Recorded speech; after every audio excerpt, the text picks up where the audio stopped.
नमस्कार दोस्तों, स्वागत है आपका अपने चैनल उत्तराखंड एजुकेशन में। प्यारे बच्चों, आज हम आपके लिए वन लाइनर की फॉर्म में मॉडल पेपर लेके आए हैं, जिसमें सभी प्रश्न बहुत ही महत्वपूर्ण हैं, आपको आगामी परीक्षाओं में देखने को मिल सकते हैं। तो बच्चों, वीडियो में आखिर तक बने रहे। आज वीडियो थोड़ी लंबी होने वाली है क्योंकि हम आपको आज 200 प्लस प्रश्न कराने वाले हैं, ठीक है। तो बच्चों, वीडियो में आखिर तक बने रहें। वीडियो को स्टार्ट करते हैं। आज का हमारा पहला प्रश्न है, संविधान के किस अनुच्छेद में राज्यपाल का प्रावधान है? तो यह है अनुच्छेद 153 में, ठीक है। राज्यपाल पद का प्रावधान अनुच्छेद 153 में है। अगला प्रश्न है, संविधान के किस अनुच्छेद में विधानसभा का प्रावधान है? तो विधानसभा का प्रावधान है अनुच्छेद 170 में। सभी प्रश्न परीक्षा में आए हुए प्रश्न हैं, ऐसे ही प्रश्न आपको आगामी परीक्षाओं में देखने को मिलेंगे, ठीक है। अगला प्रश्न है, राज्य विधानसभा में अधिकतम सदस्यों की संख्या हो सकती है? तो यह हो सकती है 500, ठीक है। 500 तक, अधिक से अधिक 500 सदस्य हो सकते हैं, ठीक है। अगला प्रश्न है, राज्य विधानसभा में न्यूनतम सदस्यों की संख्या हो सकती है? तो न्यूनतम सदस्यों की संख्या हो सकती है 60, ठीक है। 60 से कम सदस्य नहीं हो सकते हैं और 500 से अधिक नहीं हो सकते हैं, ठीक है। अगला प्रश्न देखते हैं, कब पंचायतों में महिलाओं के लिए आरक्षण 33% से बढ़ाकर 50% कर दिया गया? तो यह हुआ था 8 मार्च सन 2008 में, ठीक है। बहुत ही महत्वपूर्ण प्रश्न है बच्चों। हम इसे ऐसे भी कह सकते हैं कि पंचायतों में या फिर वन पंचायतों में, प्रश्न ऐसे भी बन सकता है कि वन पंचायतों में महिलाओं के लिए आरक्षण, तो वहां पर भी 50% कर दिया गया है, ठीक है। अगला प्रश्न है, 1987 में किसने राज्य की मांग को लेकर संसद में पत्र बम फेंका था? तो यह फेंका था त्रिवेंद्र पंवार जी ने, ठीक है। अगला प्रश्न है, गैरसैंण में राज्य के दूसरे विधानसभा भवन का शिलान्यास कब हुआ?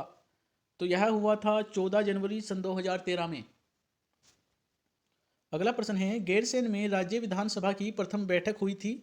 तो यह हुई थी 9 से 11 जून सन 2014, ठीक है। अगला प्रश्न है, मतदाता की दृष्टि से सबसे बड़ी लोकसभा सीट है?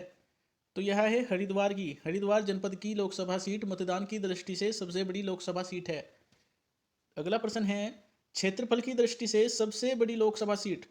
तो बच्चों, क्षेत्रफल की दृष्टि से सबसे बड़ी लोकसभा सीट है हमारी पौड़ी की, ठीक है। अगला प्रश्न है, जनसंख्या दृष्टि से राज्य की सबसे कम छोटी लोकसभा सीट? तो यह भी पौड़ी है। क्षेत्रफल के बारे में बात करें तो राज्य की सबसे बड़ी विधानसभा सीट होगी। यदि बच्चों जनसंख्या की दृष्टि से बात करें तो राज्य की सबसे छोटी विधानसभा सीट होगी, ठीक है। अगला प्रश्न देखते हैं, राज्य में लागू राजस्व पुलिस व्यवस्था कब शुरू हुई थी? तो यह हुई थी सन 1874 में, ठीक है। राज्य में राजस्व पुलिस व्यवस्था का गठन हुआ था 1874 में। अगला प्रश्न है, राज्य में कुल नगर? तो कुल नगर है राज्य में 116। अगला प्रश्न है, सबसे कम नगर वाला जिला? तो यह है बागेश्वर। बागेश्वर में एक ही नगर बताया जा रहा है बच्चों, ठीक है। अगला प्रश्न है, संविधान के किस अनुच्छेद में महाधिवक्ता का प्रावधान है? तो यह है अनुच्छेद 165 में। अनुच्छेद 165 में महाधिवक्ता का प्रावधान है। अगला प्रश्न है, संविधान के किस अनुच्छेद में मुख्यमंत्री का प्रावधान है?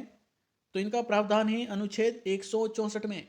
सभी प्रावधान याद रखें जितने हम आपको करा रहे हैं, आपको परीक्षा में देखने को मिल सकते हैं।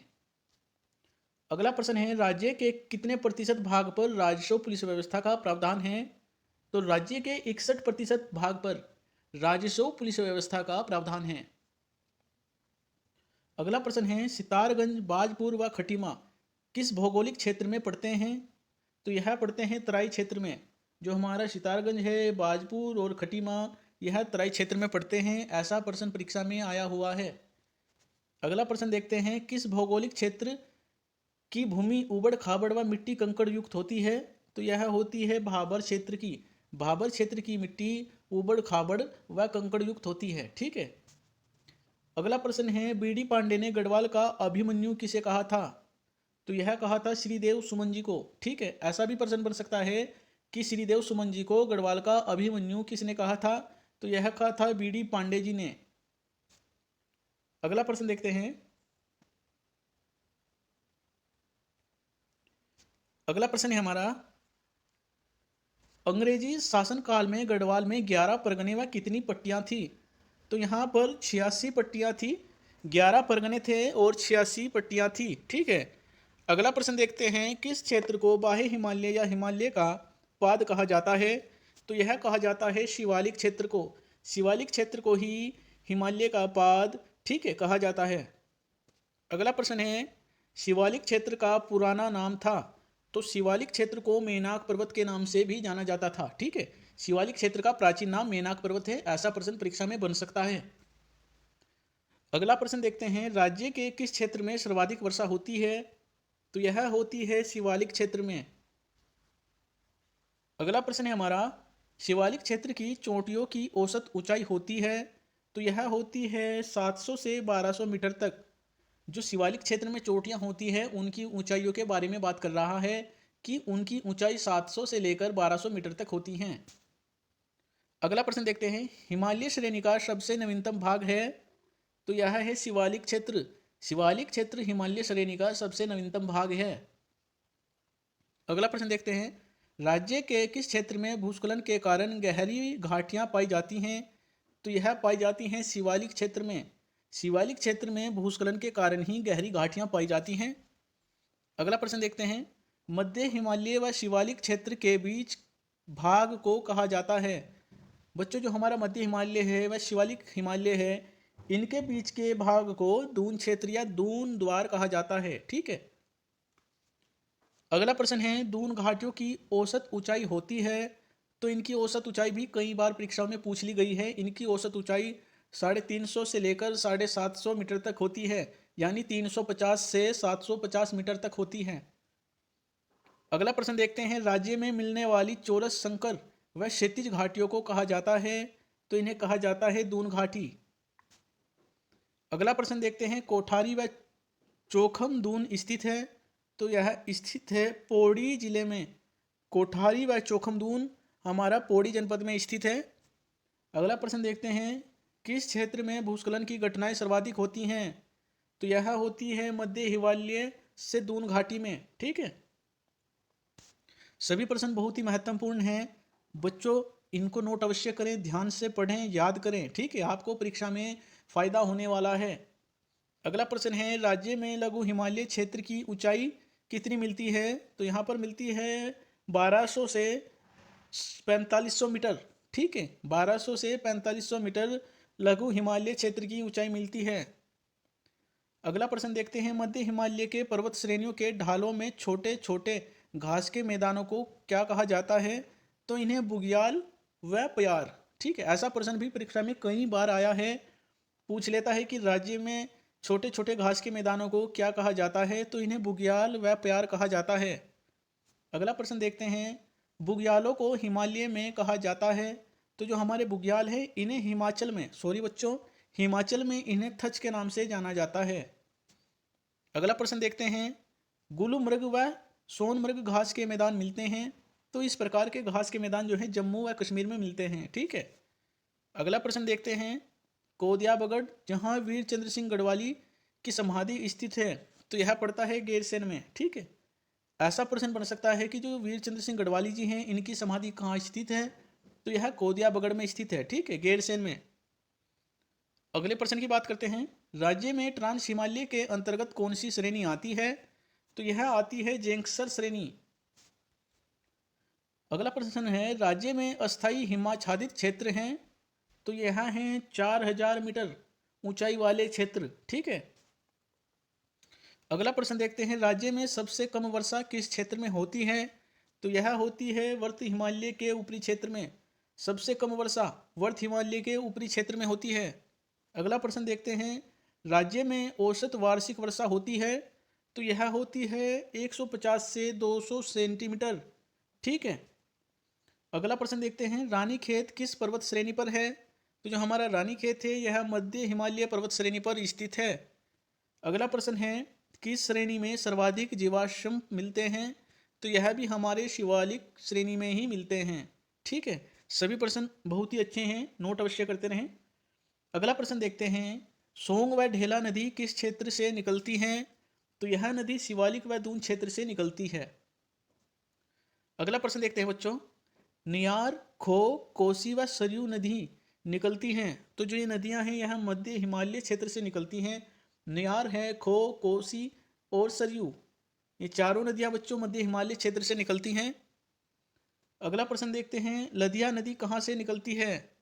तो यह गजार नामक स्थान है एक, वहाँ से निकलती है हमारी लदिया नदी। अगला प्रश्न है, अल्मोड़ा, नैनीताल व पिथौरागढ़ का मिलन बिंदु है। तो इनका मिलन बिंदु है गाजर नामक स्थान। अपने आप में बहुत ही महत्वपूर्ण प्रश्न है, मिलन बिंदु के बारे में पूछ रहा है, तो आप सभी को याद होना चाहिए, ठीक है। अगला प्रश्न देखते हैं, काली व लदिया नदी का संगम स्थान है। तो इनका संगम स्थान है चूका, चंपावत में, ठीक है। जो हमारी काली व लदिया नदी है, यह चूका नामक स्थान पर मिलती है, जो कि चंपावत में स्थित है। अगला प्रश्न देखते हैं, किस ताल में पर्यटकों को राजहंस दिखाई दिए थे? तो यह दिए थे मंसूर ताल में। ऐसा प्रश्न भी परीक्षा में कई बार आया है, ठीक है, कि पर्यटकों को राजहंस किस ताल में देखने को मिले थे? तो यह मंसूर ताल में देखने को मिले थे। अगला प्रश्न देखते हैं, किस ताल में गांधी जी की अस्थियां विसर्जित की गई थी? तो यह की गई थी सरवर्दी ताल, ठीक है। अगला प्रश्न है हमारा, थलैया सागर पर्वत श्रृंखला है।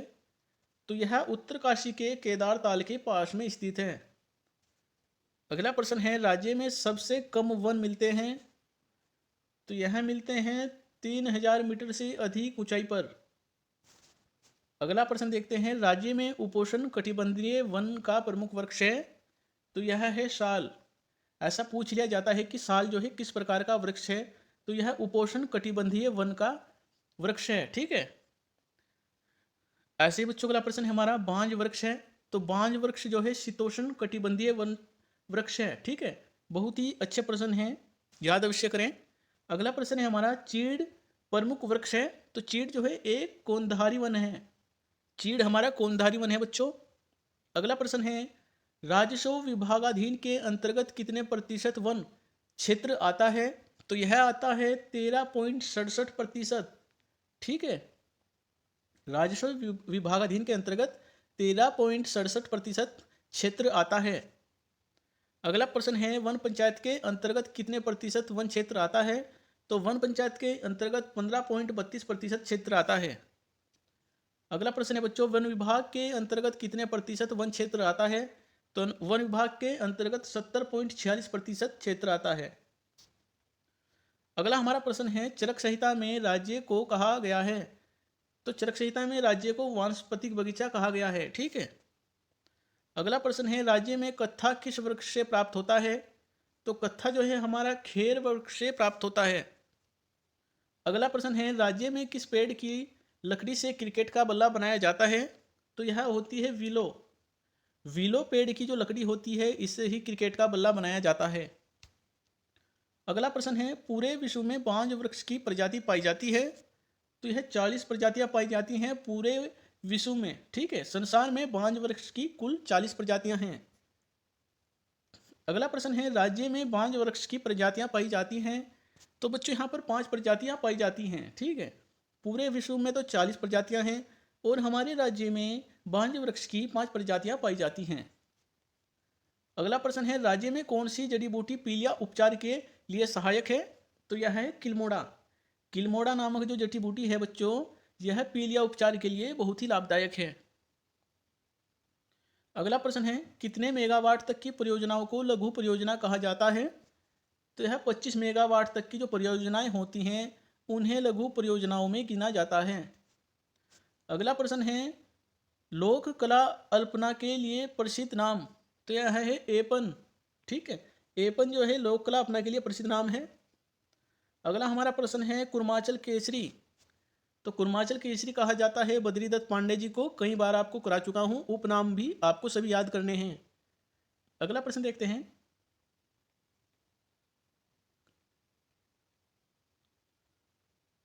राज्य में कौन सी जड़ी बूटी सर्प विष को कम करने के लिए सहायक है? तो यह है मरोड़ फली।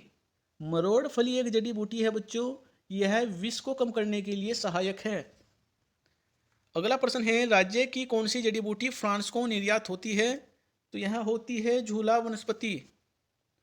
अगला प्रश्न है, राज्य की कौन सी जड़ी बूटी हृदय रोग के लिए फायदेमंद होती है? तो यह घिंगारू है। घिंगारू नामक जो जड़ी बूटी है, यह हृदय रोग के लिए फायदेमंद है। तो बच्चों, ऐसे प्रश्न भी परीक्षाओं में आपने देखे होंगे और आगे भी आने की संभावना ज़्यादा होती है। अगला प्रश्न है, किस पौधे की शाखाओं का शैम्पू बनाने में प्रयोग किया जाता है? तो यह होता है भीमल। भीमल पौधा है, इसकी शाखाओं का प्रयोग शैम्पू बनाने में किया जाता है। अगला प्रश्न है, किस पौधे के बीज का तेल गठिया रोग के लिए लाभकारी होता है? तो यह होता है भेकल। भेकल जो पौधा होता है बच्चों, उसके बीज का प्रयोग गठिया रोग के लिए किया जाता है। ठीक है। अगला प्रश्न है हमारा, राज्य के लोग किस का प्रयोग टमाटर के विकल्प के रूप में करते हैं? तो यह है एक अमेश। अमेश नामक एक फल समझ लो बच्चों या सब्जी, इसका प्रयोग टमाटर के रूप में करते हैं। अगला हमारा प्रश्न है, अमेश को क्या कहा जाता है? तो इसे हिप्पोपी कहा जाता है। अगला हमारा प्रश्न है, कौन सा पौधा कैंसर इलाज के लिए प्रमुख है? अच्छा प्रश्न है, तो यह है धुनेर। धुनेर का पौधा जो है कैंसर उपचार के लिए प्रमुख है। अगले प्रश्न की बात करें, कुमाऊं क्षेत्र में सर्वप्रथम किस जड़ी बूटी की खेती प्रारंभ हुई थी? तो यह हुई थी बेलाडोना। ठीक है, सन 1903 में। बच्चों पूछ रहा है कि जो कुमाऊं क्षेत्र है इसमें सबसे पहले किस जड़ी बूटी की खेती शुरू की गई थी? तो यह एक बेलाडोना नामक जड़ी बूटी थी जिसकी खेती सन 1903 में शुरू की गई थी। ठीक है। अगला प्रश्न देखते हैं, राज्य में बायोडीजल बनाने के लिए खेती की जाती है। तो यह की जाती है जेट्रोफा। जेट्रोफा की खेती की जाती है बायोडीजल बनाने के लिए। अगला हमारा प्रश्न है, राज्य में वन प्रबंधन अधिनियम सन 1982 के तहत कितनी जड़ी बूटियां प्रतिबंधित हैं? तो यह है 114। अगला प्रश्न है, राज्य में पौधरोपण नीति लागू की गई थी।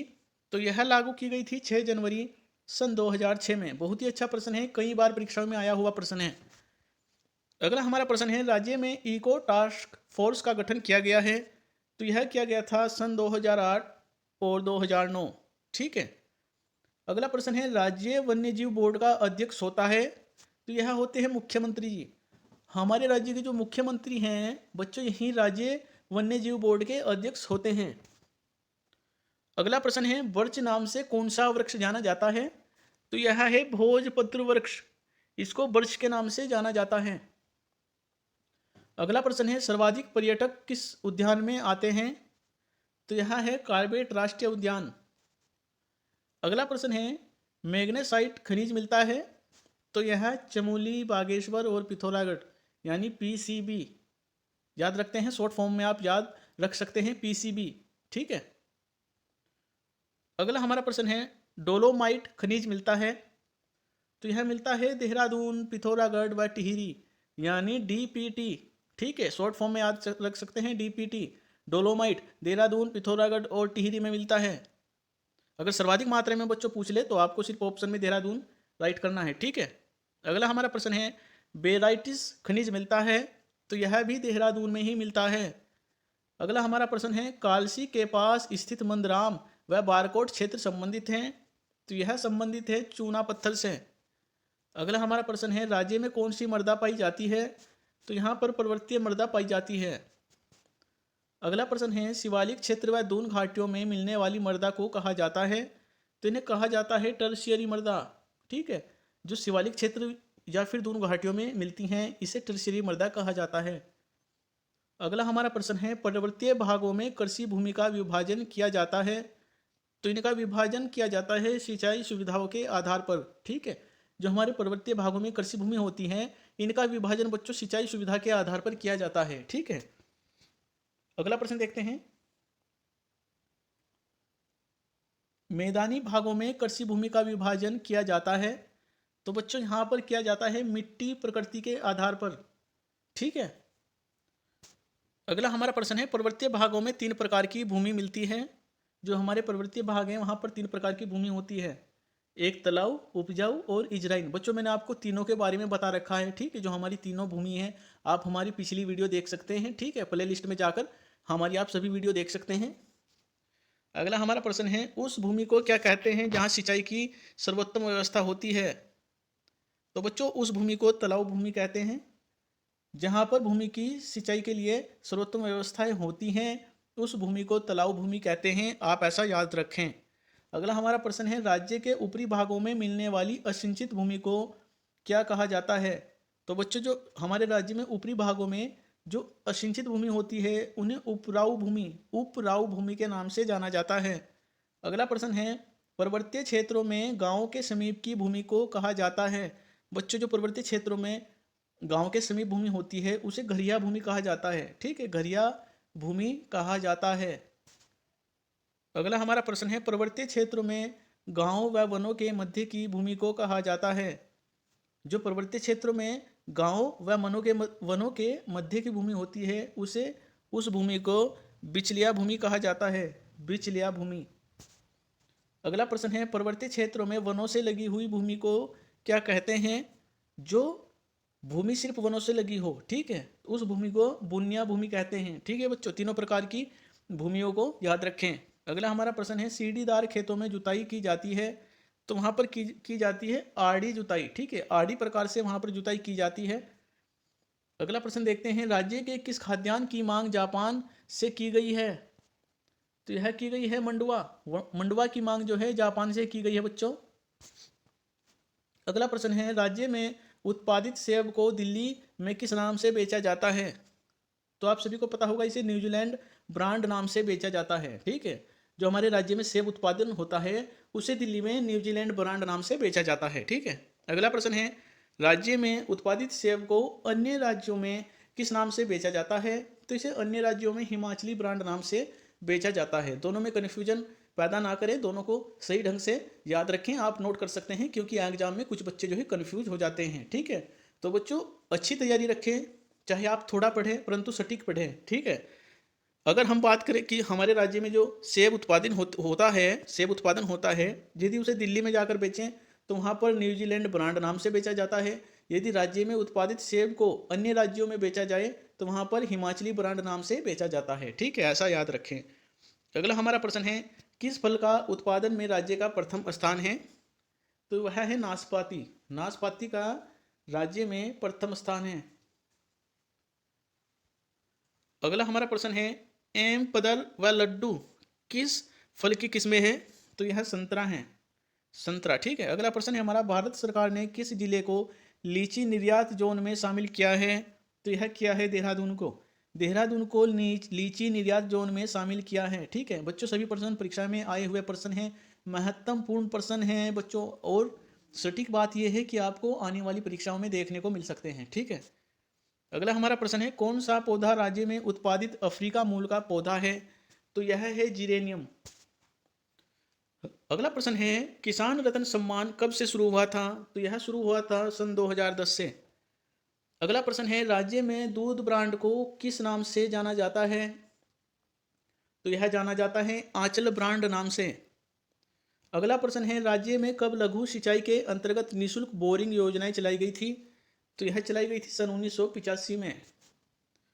अगला प्रश्न है, राज्य में शुद्ध बोए गए कुल कितने प्रतिशत कृषि भूमि पर सिंचाई की सुविधाएं हैं?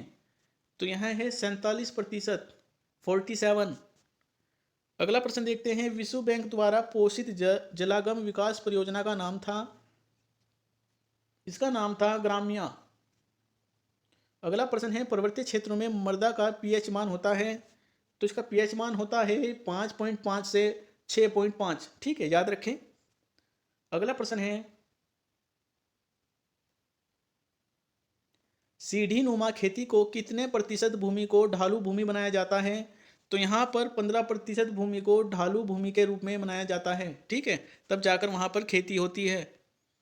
अगला प्रश्न है, तराई क्षेत्र की कौन सी फसल अप्रैल माह में खिलने की अवस्था में होती है? तो यह होती है सूर्यमुखी। ठीक है, सूर्यमुखी जो फसल है हमारी, यह अप्रैल माह में खिल जाती है। अगला प्रश्न है, कृषि कार्यों में पर्वतीय क्षेत्र की महिलाओं का कितने प्रतिशत हिस्सा है? तो यहाँ पर है 60% हिस्सा। अगला प्रश्न देखते हैं, राज्य में सर्वाधिक कृषि योग्य भूमि? तो यह है उधम सिंह नगर में। अगला प्रश्न है, राज्य में चाय की खेती को सन 1824 में प्रारंभ किसने की? तो यह की थी बिशप हेबरजी ने। ठीक है, राज्य में सबसे पहले चाय की खेती 1824 में प्रारंभ की थी बिशप हेबरजी ने। अगला प्रश्न देखते हैं, राज्य में चावल का सर्वाधिक उत्पादन होता है?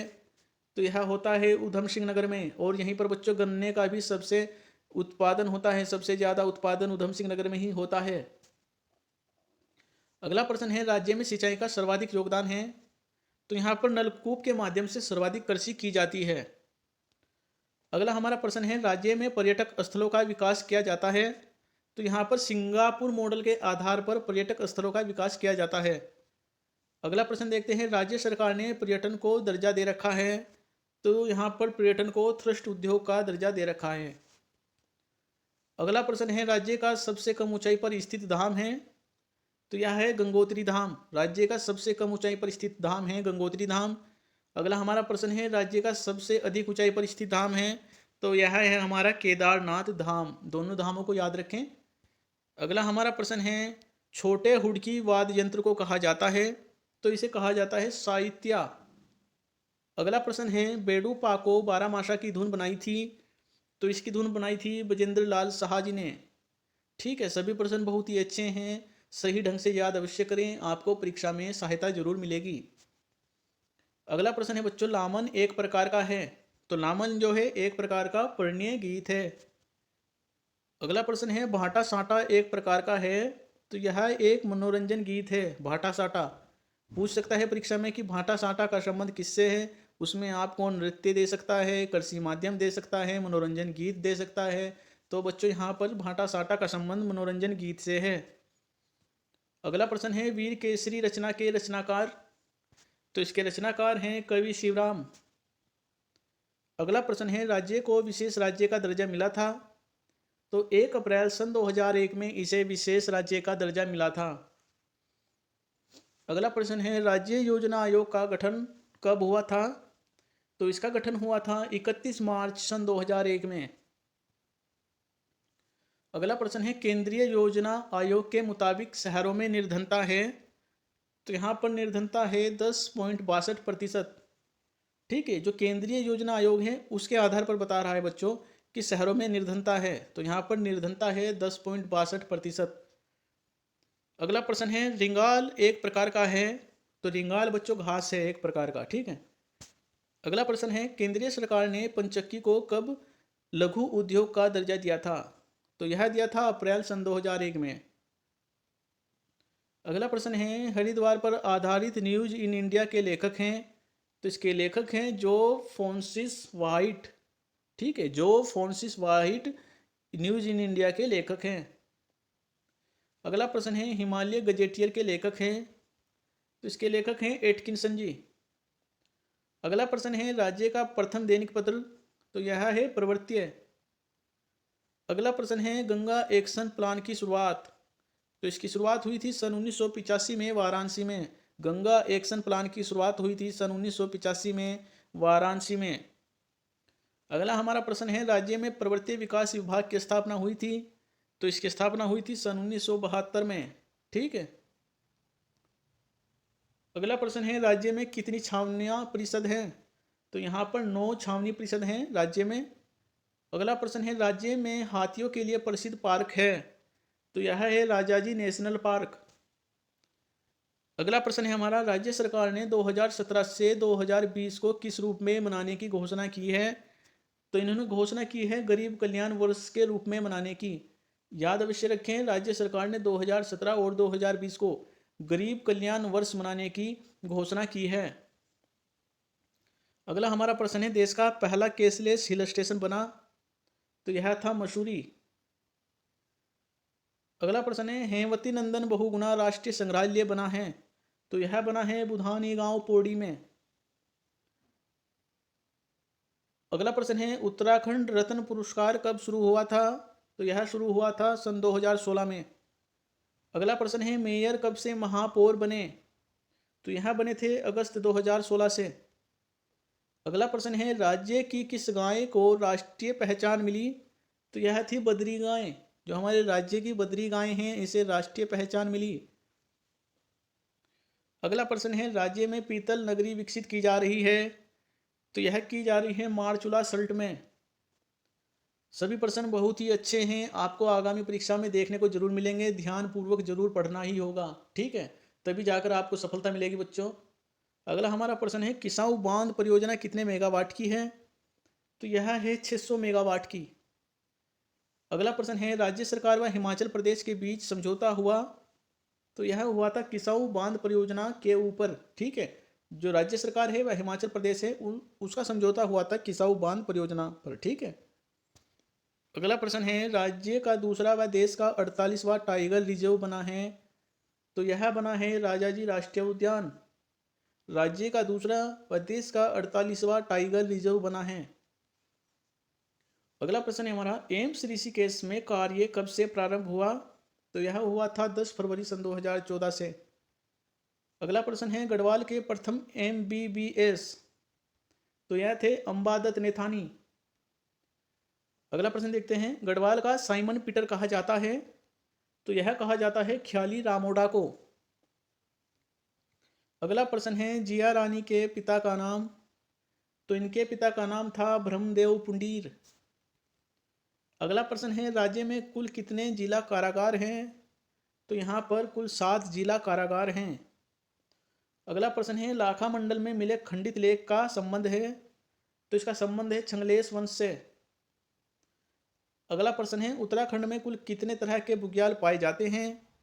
तो यहाँ पर 5 तरह के बुग्याल पाए जाते हैं। अगला प्रश्न है, जिया रानी की माता का नाम?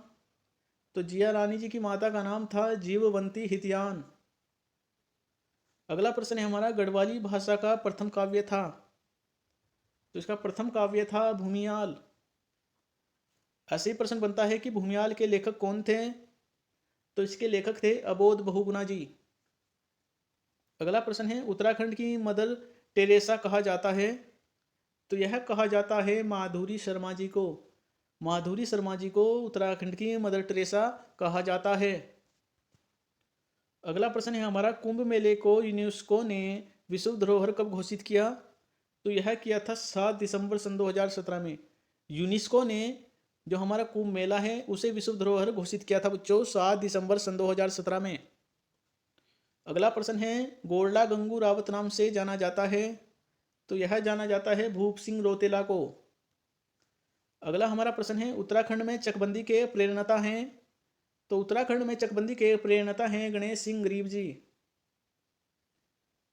बच्चों बहुत ही मेहनत करनी पड़ती है एक वीडियो को बनाने के लिए बच्चों, और उस वक्त जब हमारे पास समय का बहुत अभाव हो तो बच्चों वीडियो की कीमत जरूर समझें। ऐसे ही फालतू में वीडियो नहीं बनाई जा रही हैं, आपके भविष्य के आधार पर ही वीडियो डालता हूं, ताकि बच्चे जो हमारे पढ़ने वाले बच्चे हैं जो चाहते हैं कि उन्हें कामयाबी जरूर मिले, उन्हीं के लिए विशेष प्रश्न लेके आता हूं। ठीक है, तो बच्चों ध्यान से जरूर देखें। अगला हमारा प्रश्न है, मुकुंदी लाल के भवन को किस नाम से जाना जाता है? तो भारतीय भवन के नाम से जाना जाता है। ठीक है। अगला प्रश्न है, आदि बद्री का प्राचीन नाम? तो आदि बद्री का प्राचीन नाम है नारायण नोठा। नारायण नोठा ही आदि बद्री का पुराना नाम है। अगला प्रश्न है, पहाड़ों की नगरी कहा जाता है? तो पहाड़ों की नगरी रानीखेत को कहा जाता है। अगला प्रश्न है, पलेठी के सूर्य मंदिर का निर्माण किसने किया था? तो यह किया था कल्याण वर्मन जी ने। पलेठी के सूर्य मंदिर का निर्माण कल्याण वर्मन जी ने किया था। अगला प्रश्न है, राज्य में सती प्रथा का अंत कब हुआ था? तो सती प्रथा का अंत हुआ था सन 1829 में।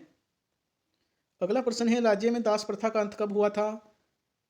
दास प्रथा का अंत हुआ था सन 1824 में। दोनों प्रश्न वेरी वेरी इंपॉर्टेंट है, नोट कर लें। अगला प्रश्न है, डीएवी का पूरा नाम है?